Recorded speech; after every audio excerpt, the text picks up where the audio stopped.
सरकार है वही गठजोड़ से चल रही है। वो गठजोड़ है पूंजीपतियों का और सरकार में बैठे नेताओं का। अभी इलेक्ट्रल बॉन्ड आप नहीं समझ पाओगे, इलेक्ट्रल बॉन्ड क्या, पढ़े लिखे लोग समझ पाएंगे। लेकिन अभी सुप्रीम कोर्ट ने इलेक्ट्रल बॉन्ड पे रोक लगा दी। वो इलेक्ट्रल बॉन्ड क्या था कि चोर दरवाजे से पैसे वाले उद्योगपति बिजनेसमैन लोग सरकार को चुपचाप पैसे देते थे। वो पैसा लेके सरकार पैसा बांट के, पैसा फेंक के, पैसा लुटा के सरकार बनाती थी और फिर जिससे पैसा लिया है उसके लिए सरकार काम करती थी। कैसे काम करती थी कि सारी सरकारी संपत्तियों को उनको चुपचाप बेच देती। आज जब सुप्रीम कोर्ट ने उस पर रोक लगाई तो लोगों को पता लगा कितना बड़ा घपला चल रहा है। आज जो राजनीति वो इस तरह की है कि पैसा कमाओ, पैसा लगाओ, पैसा बांटो और फिर उस पैसे से महापुरुष अपने घरों से निकल के समाज को जगाने लगे।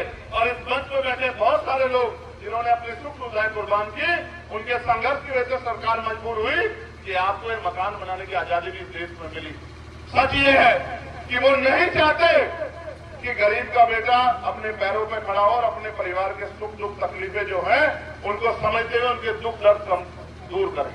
वो चाहते हैं कि देश में ऐसा राज बना रहे कि ये 80-85% जो कमजोर वर्ग के लोग हैं, किसान हैं, मजदूर हैं, नौजवान हैं, महिलाएं हैं, वो